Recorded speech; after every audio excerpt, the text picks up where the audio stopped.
cada jovem, criança que o Senhor trouxe aqui para te adorar, para buscar a tua palavra. Amém. Pedimos que o Senhor se faça presente em cada momento e que essa mensagem possa ficar no nosso coração, em nome de Jesus. Amém.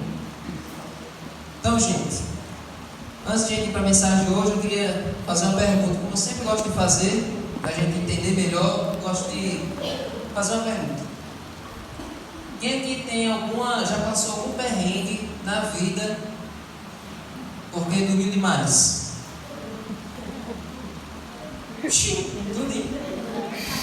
Tudinho. Quem aqui já passou por algum perrengue, alguma vergonha na vida por ter dormido muito? Eu uma vez já dormi, na vez que eu estava vindo do IF, eu dormi que passei da parada. A parada é ali onde era Zé Medeiros, aí agora não sei nem o que é agora, é Bela Madeira, né? Ali. Aí minha parada era ali, aí eu dormi e acordei só na matriz da Coab. Eu tive que vir correndo aqui para casa porque já era hora do culto. Quarta-feira. Mas teve gente que já dormiu antes de chegar na rodoviária de Açu. Aí o ônibus chegou, deixou os passageiros e seguiu para o Ceará. A pessoa dormindo, sem querer descer aqui, na rodoviária.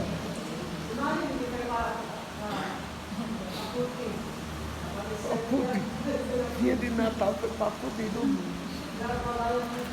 Pois é, minha cunhada, ela ia descer aqui na rodoviária, ela dormiu demais, foi parar em Apodi. Não é nem na cidade de Apodi, foi na comunidade lá nas Mendas.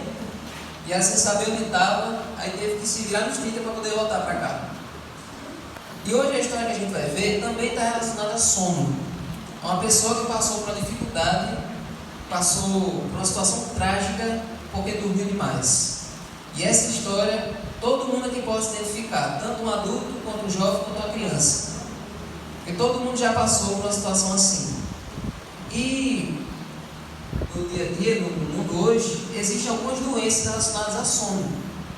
Lá na África existe a paralisia do sono, que é causada por uma mosca, o nome dela é tsetse, que quando ela pica a pessoa fica cheia de úlceras, cheia de doenças, e vai paralisando, a pessoa vai ficando sonolenta até morrer. E existe uma síndrome, que é a síndrome de Klein, que é a síndrome mais rara do mundo, que a pessoa fica vários dias, de 15 a 30 dias, deitado sem conseguir se levantar.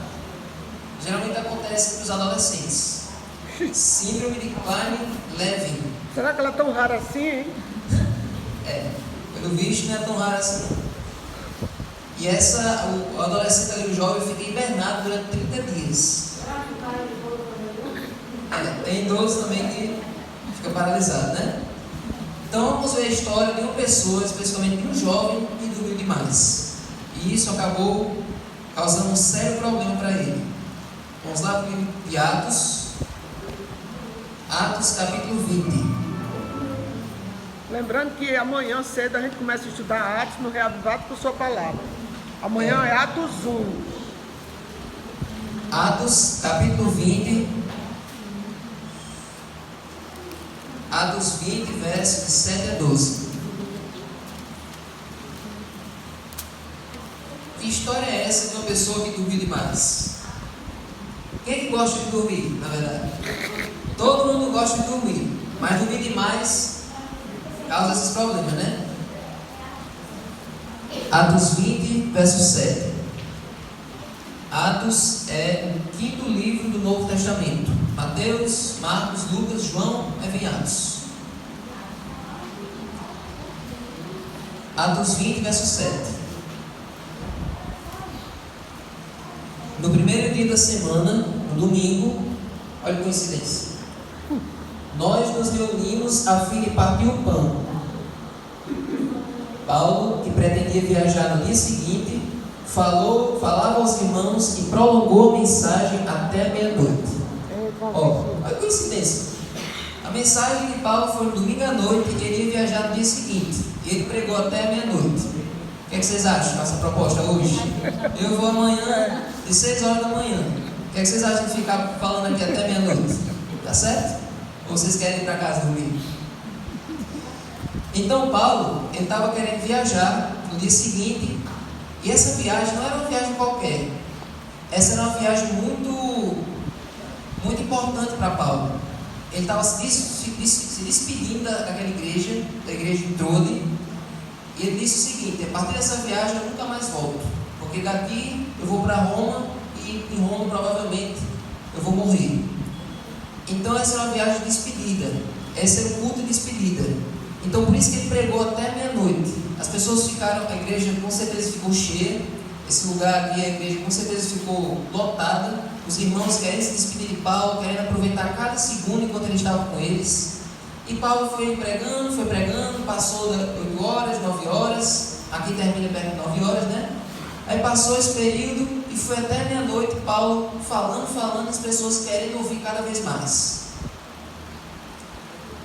E todos nós sabemos que despedidas são sempre difíceis. É muito difícil despedir de alguém que a gente gosta.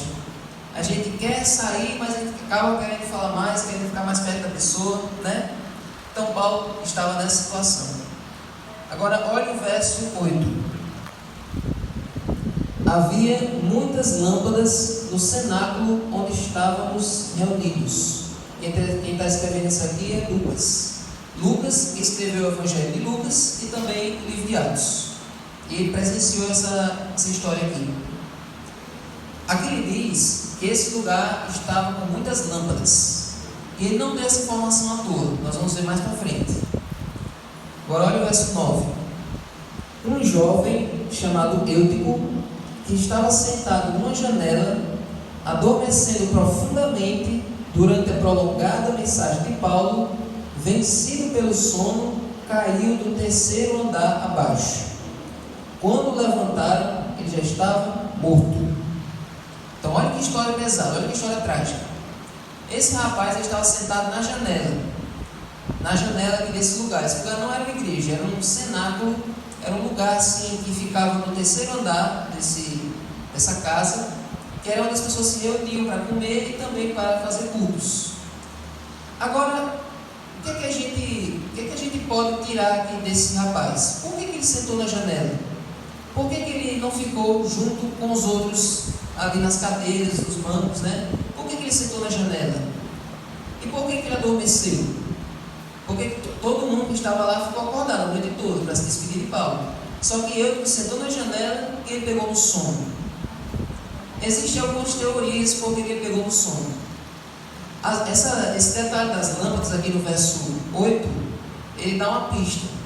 Essas lâmpadas eram movidas a óleo, colocava ali na lamparina o óleo e ficava aquela fumaça tomando conta do ambiente. Então você ficar ali olhando para uma pessoa falando a mesma coisa durante 4, 5 horas e aquele ambiente cheio de fumaça daquelas lâmpadas, com certeza sua vista vai ficando cansada e ao tempo você vai adormecendo. Os adultos que conheciam mais a Paulo, eles não adormeceram porque eles estavam querendo se despedir dele. Mas eu que estava ali, eu começou a ficar sonolento. Ele começou a dar aquele torpor e ele acabou dormindo. Agora, por que será que ele estava na janela? Por que ele não estava junto com a congregação? Por que ele não estava junto com as pessoas? O que é que vocês acham? Porque ele podia estar no banco aqui, assim com todos vocês, e não sentado na janela. Por que ele decidiu ficar na janela? Ele estava cheio. Aí, segundo Maluz, Ele chegou por último, ele chegou no fim. Os irmãos, quando chegam atrasados, aí o lugarzinho preferido já não tem mais. Ele chegou por último, estava apipado, como dizem em Panguaçu. Em Panguaçu o povo diz uma coisa, está cheio, está apipado. Então, você está inventando isso agora? então não, eles dizem direto lá. Estava apipado, ou seja, estava cheio. Aquelas janelas largas das casas antigas, ele pegou e foi sentar aqui. Exatamente. Essa janela aqui era a única desse cômodo. Esse lugar aqui só tinha essa janela. E era uma janela que não tinha grade, era só a abertura, não tinha proteção para fechar. E era uma janela larga, por isso que ele ficou sentado ali durante a noite toda. Mas segundo Maluz, é porque ele provavelmente chegou atrasado. E eu também. Estava cheio, mas não tinha lugar mais para ele. Mas pode ter outros motivos. O que, é que vocês acham a mais? Por que ele decidiu ficar na janela? Pense em outro motivo sem ser esse. Ela disse que ele é desobediente. Olha aí. O Luciano era rebelde, ele era desobediente. clientes. E aí, Dani? Porque ele se achava mais melhor do que os outros que estavam lá embaixo. Você achava melhor do que os que estavam sentados, né? Interessante. Interessante. Eu acho que podia ser também porque ele era baixinho e queria ver Paulo. E como estava cheio de gente e não tinha mais lugar, normalmente eu vou sentar na janela, que daqui dá para eu ter uma visão boa lá do púlpito e ver Paulo pregando. Podia ser isso Parecia com também. Zaqueu, né? Zaqueu, ele subiu na árvore para poder ver Jesus, porque ele era bem baixinho.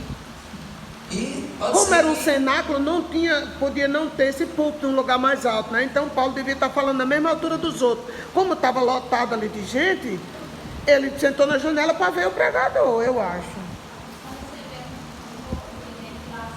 Ah, muito Olha aí. bem, Fátima. Olha Olha aí, tá aí. aí. Você sabia que os detetives, eles ficam assim?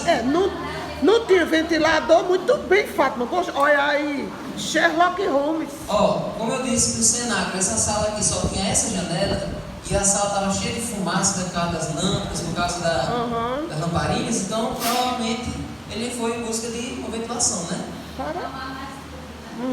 Mas ainda tem um outro motivo que dá para vocês ir cascavinhando aí. Bora no Sherlock Holmes. Ele pode ter chegado atrasado, pode não ter tido mais lugar para ele, pode ter ido para a janela para se ventilar, pode ter ido porque era rebelde, né, Luciano?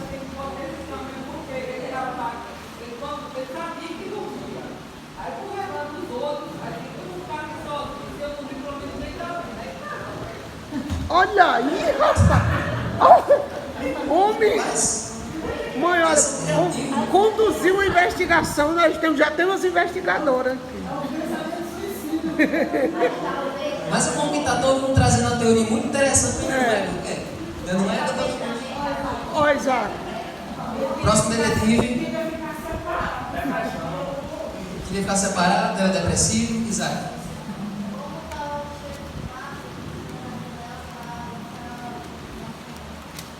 Ficar com fumaça na cara. Podia ser também, olha, vamos lá. Podia ser que toda vez que ele se reunia com os outros para ouvir a pregação, os outros ficavam puxando conversa com ele.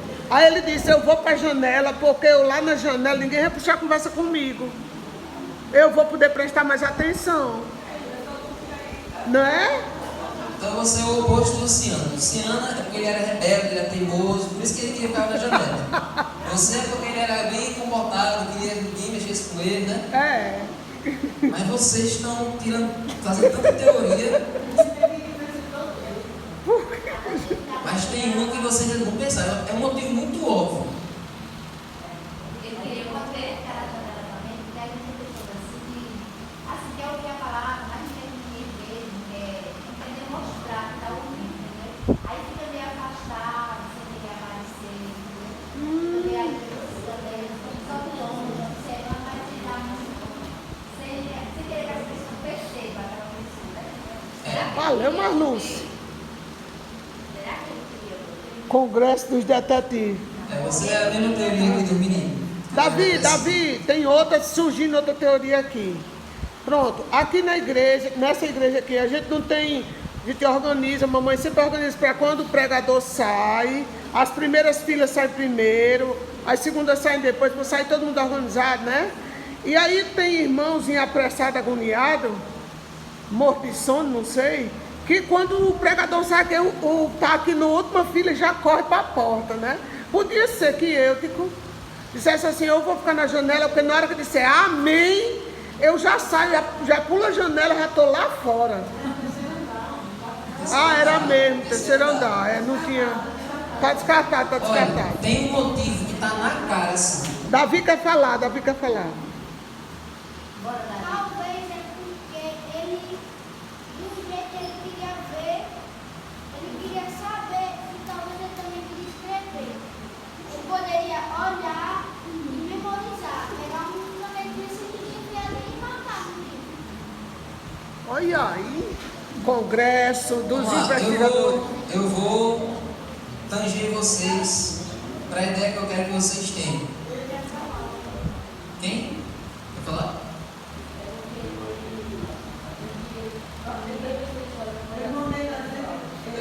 Quê? É o que, Davi? Diga aí, Davi.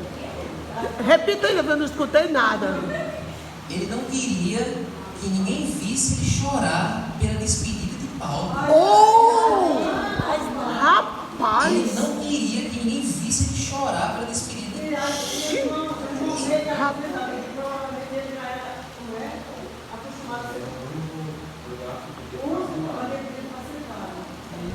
É o quê?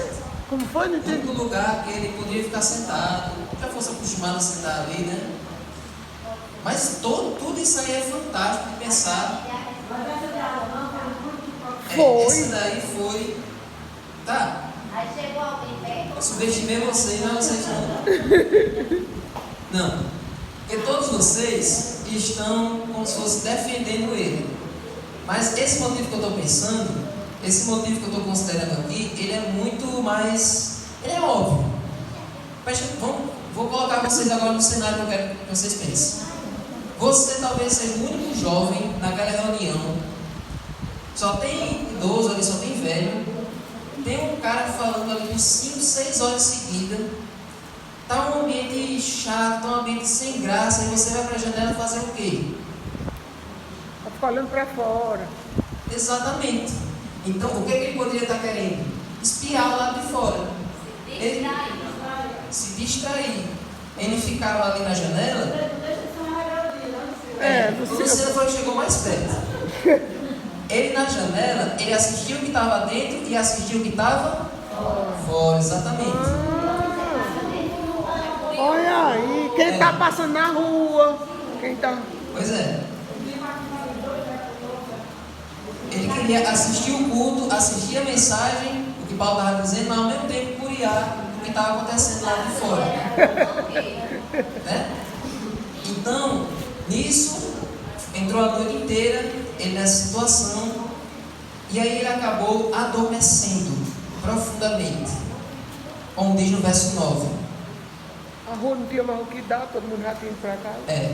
Verso 9. Um jovem chamado Eudo, que estava sentado numa janela, foi adormecendo profundamente. Ele não pegou no sono de repente. E foi aos poucos adormecendo, porque ele olhava para dentro, olhava para fora, e a noite entrando, a rua ia ficando vazia, a rua ia ficando mais parada, e do lado de dentro era a mesma coisa, e ali aquela monotonia, e aí pegou no sono. E aí, vencido pelo sono, caiu do terceiro andar. Pô, tudo bem. Quando o levantaram, ele estava morto. Mas vamos ver o final da história para a gente ficar mais consolado. Mas Paulo desceu, inclinou-se sobre ele e abraçando-o disse, verso 10: não fiquem alvoroçados, pois ele está vivo. E verso 11: subindo de novo, Paulo partiu o pão e comeu. Ele falou ainda muito tempo até o amanhecer. Foi a e noite, assim partiu. foi uma vigília mesmo. Então, ou seja, foi uma vigília pegada, porque foi a noite inteira. Na meia-noite ele caiu e morreu. Aí Paulo foi lá, ressuscitou o rapaz, e aí voltaram lá para cima e continuou a vigília até amanhã, até 5 horas. Todo mundo feliz. E o verso 12: então conduziram vivo o rapaz e sentiram-se grandemente confortados. Amém. Amém? Então aquele rapaz teve ali a sua vida, ele nasceu de novo praticamente naquela noite. Eu acho que ele não dormiu mais não. E acho que ele agora ficou traumatizado de dormir no culto. Você tá... Né? Pois é. E a gente sabe que em culto geralmente é comum as pessoas adormecerem. Às vezes estão cansadas durante o dia, às vezes não ficam ali acostumadas com a dinâmica da mensagem, a mensagem é um pouco mais monótona. Mas é fato que nós acabamos pegando no sono em momentos importantes. Mas o que a gente pode tirar de lições dessa história? Podemos tirar muitas lições. Pegando essas teorias que vocês disseram, nós podemos pegar várias situações envolvendo cada um de nós na igreja, tanto jovens quanto adultos. Alguns disseram que provavelmente não havia lugar para Eutico ali no meio da congregação, por isso que ele foi para a janela. Então havia lugar para os adultos, havia lugar para as pessoas de mais idade, havia lugar para as pessoas de mais experiência, mas para Eutico não havia lugar, não havia espaço para ele. E assim, gente, muitas pessoas, muitos jovens e adultos, às vezes se sentem sem espaço, se sentem sem oportunidade.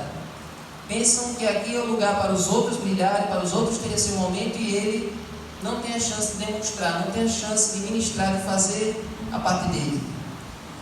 E aí, às vezes, algumas igrejas não recebem aquele jovem, não envolvem ele nas atividades. E por isso ele acaba se sentindo apenas como espectador. Vem, assiste e volta para casa e não se sente parte do culto, como se o culto fosse para os outros e não para ele. Mas, graças a Deus, aqui nós já estamos começando a mudar isso. Aqui nós estamos já fazendo essa mudança, tomando essa decisão de envolver todos na adoração, tanto adultos e principalmente os jovens. Alguns no som, outros na música, outros na pregação, para que todos possam se sentir participantes do culto, participantes da mensagem. E um detalhe que nós podemos levar para a nossa vida é o que está lá em 1 Timóteo 4, versos 12 e 13. 1 Timóteo 4, versos 12 e 13.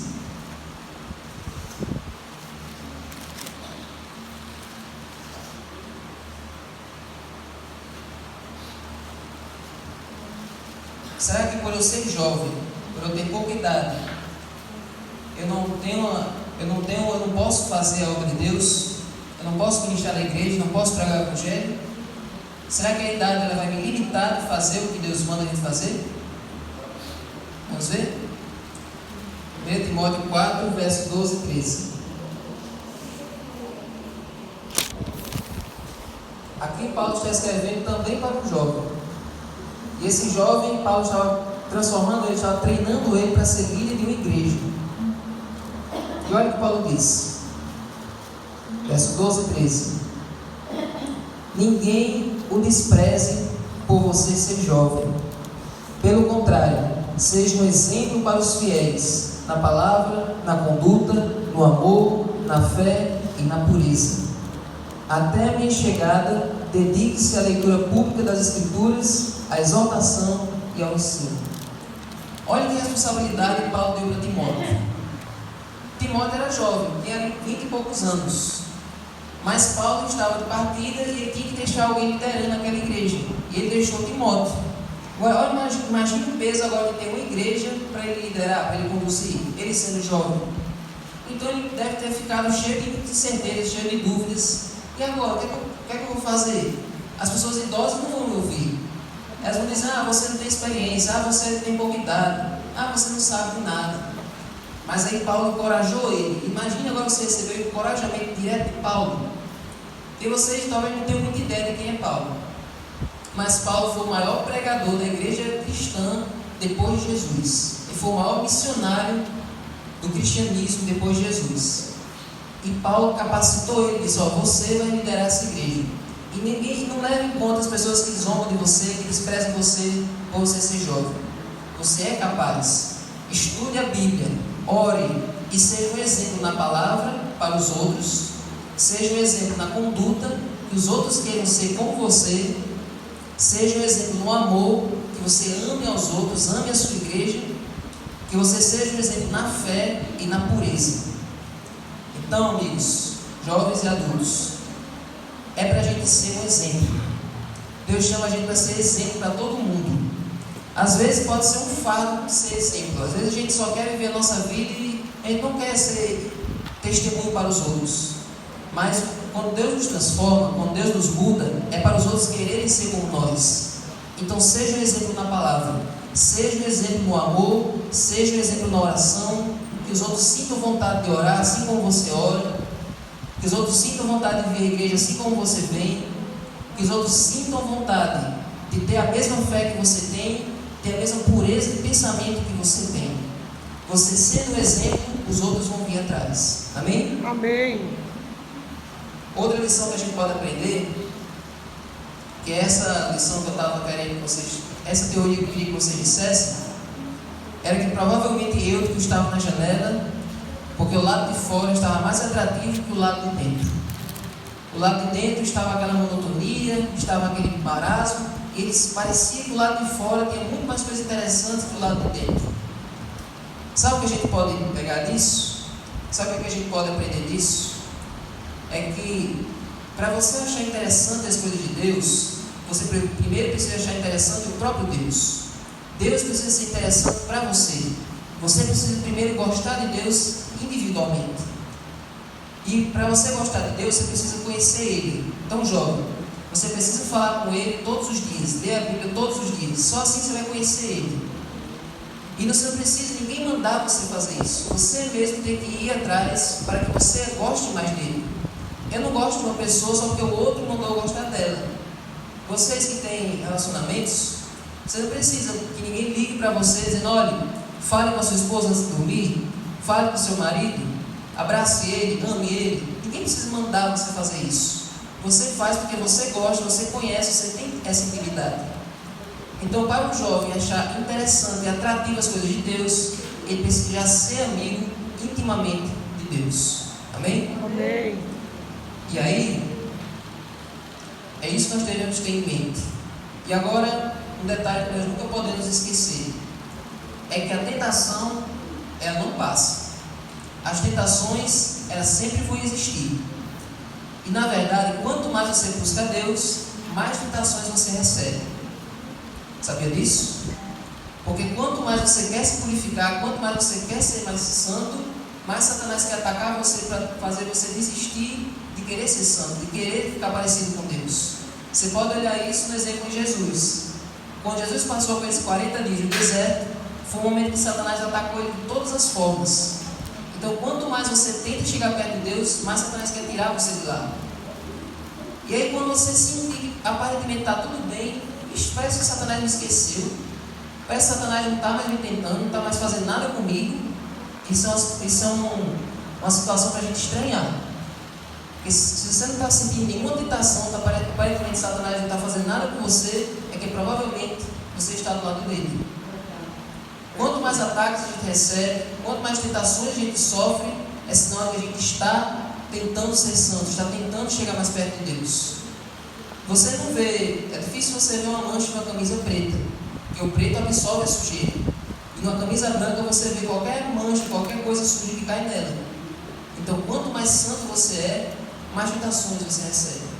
Mas a boa notícia é, como diz lá em Tiago, ou lá em Hebreus, não existe nenhuma tentação que venha sobre nós que a gente não consiga suportar. Amém. Todas as tentações que você passa, tanto na infância, na juventude, na fase adulta e na velhice, Jesus passou. E Ele venceu todas elas para que você se inspire nele e vença também. Amém. E um recado especialmente para os jovens, está lá em 1 João. 1 João, capítulo 2, verso 13. 1 João é fácil de achar porque é colado em Apocalipse. 1 João 2, verso 13. Melhor, verso 14. 1 João 2, 14. Finalzinho do verso. Ah, mas a tentação é mais forte para os jovens. Para os adultos nem tanto, mas para os jovens é mais forte. Será? Olha o recado que João passa para nós. Final do verso 14.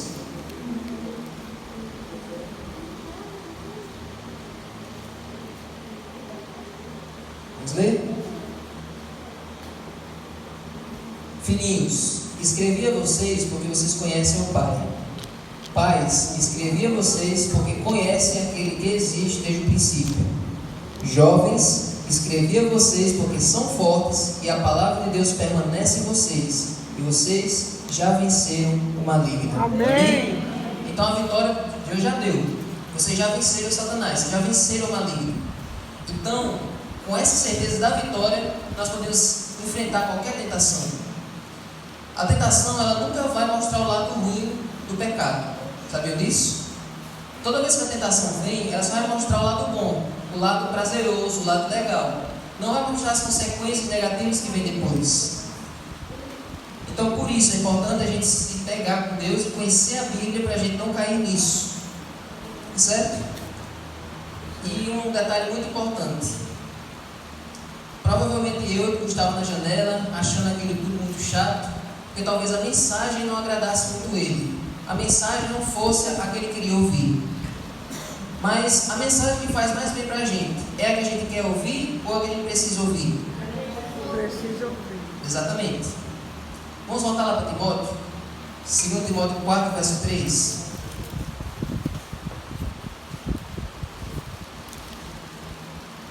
Segundo Timóteo 4, verso 3. 3 e 4.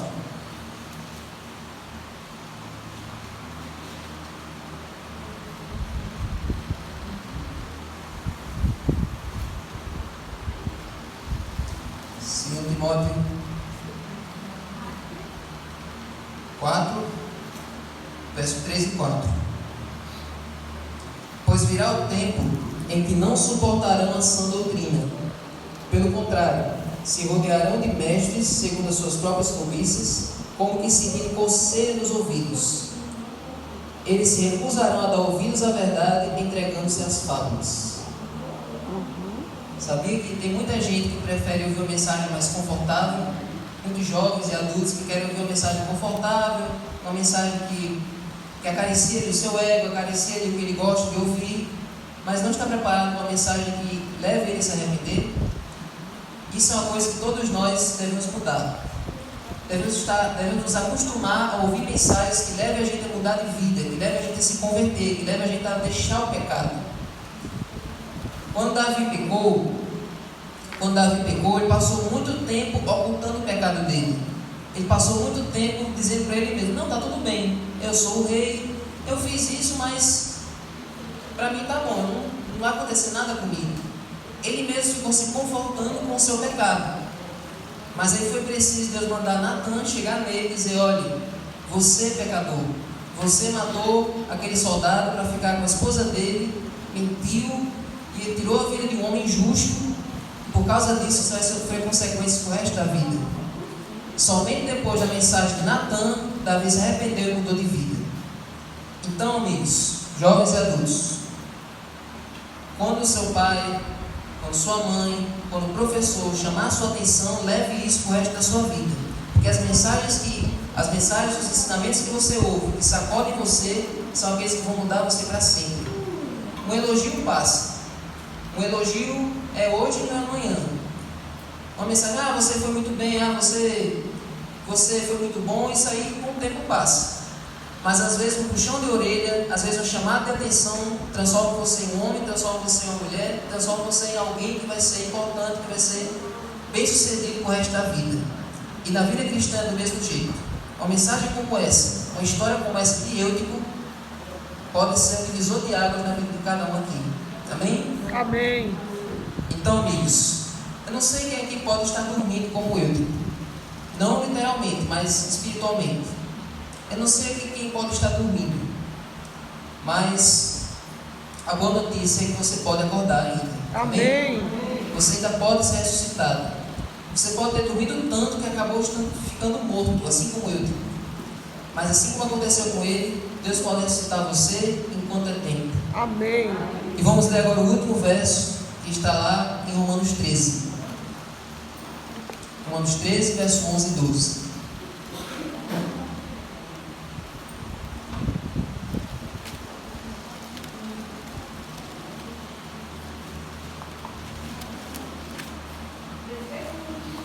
Romanos 13, verso 11 e 12. Será que ainda dá tempo de dormir mais um pouquinho? Será que é como quando a gente acorda de manhã, que a gente coloca o alarme na soneca para passar mais 10 minutos dormindo? Será que com a vida espiritual a gente ainda consegue dormir mais um pedaço? Por enquanto eu não vou... Não precisa ficar lendo a Bíblia por enquanto, porque se eu for para a igreja no domingo, aí Davi vai pregar, e para mim isso já está ótimo. Se eu for no sábado, aí tem a lição, tem ali o culto, para mim isso aí já está bom. Não precisa eu ler em casa. Eu posso continuar dormindo mais um pouco. Será que ainda dá tempo a gente ficar dormindo? Olha o verso 11 e 12. E digo isto a vocês que conhecem o tempo. Está dizendo para a gente, todos nós sabemos o tempo. Já é hora de despertarem do sono, porque a nossa salvação está agora mais perto do que quando no princípio cremos. Amém. Vai alta a noite e o dia está chegando. Deixemos, pois, as obras das trevas e revistamos-nos das armas da luz. Glória. O tempo está acabando. Não tem mais tempo. Não tem mais esse momento assim, vou deixar para amanhã. Ah, eu como jovem vou deixar para buscar só quando tiver mais velho. Vou curtir aqui os anos que eu tenho, só depois que eu vou buscar de verdade. Não tem isso. Quanto mais você deixa para depois, menos poder de decisão você tem. Mais fraco a sua mente vai ficando, mais viciado você vai ficando com o passar do tempo, menos com vontade de buscar Deus você fica. Enquanto você está sentindo esse puxão de orelha do Espírito Santo hoje, é o tempo de você mudar. Porque chegou a hora. E nessa hora que chegou, é importante que todos nós estejamos prontos. Amém. Amém? Vamos ficar de pé? E se você decidiu acordar, pode ficar de pé, vamos cantar essa música. Alguns de vocês já conhecem, eu já coloquei algumas vezes, mas quem não conhece pode aprender. É bem fácil.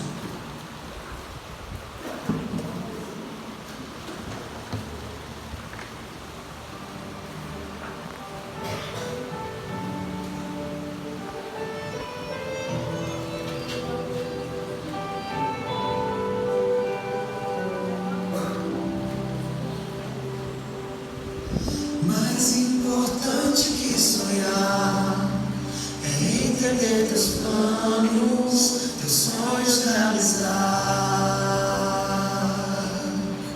Hoje em espírito, em verdade, nós te seguiremos sem olhar para trás. Então chegou a hora de unirmos a voz e o coração pulsar ardente em teu amor. Nos rendemos, nos rendemos. Chegou a hora de levantarmos a voz. Chegou a hora de erguermos nosso louvor, teu Senhor, em ti a vitória. Sem temor, a ti damos glória. Chegou a hora.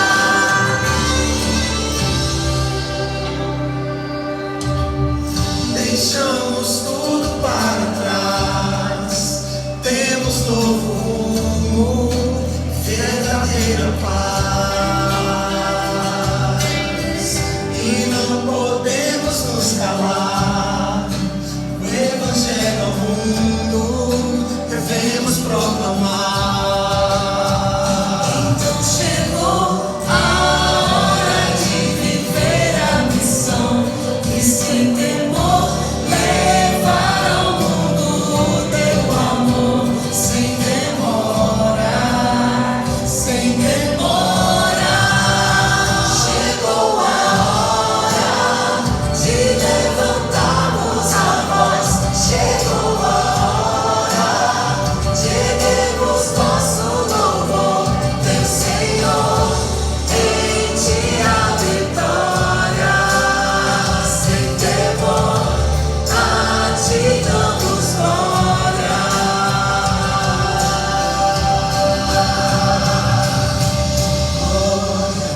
Glória, aleluia. Nosso rei em breve virá. Ele em breve virá. Glória, glória, aleluia. Vem e reina neste lugar. Reina neste lugar. Glória, glória, aleluia. Nosso rei em breve virá. Ele em breve virá. Glória, glória, aleluia. Vem e reina neste lugar. Reina neste lugar. Chegou a hora.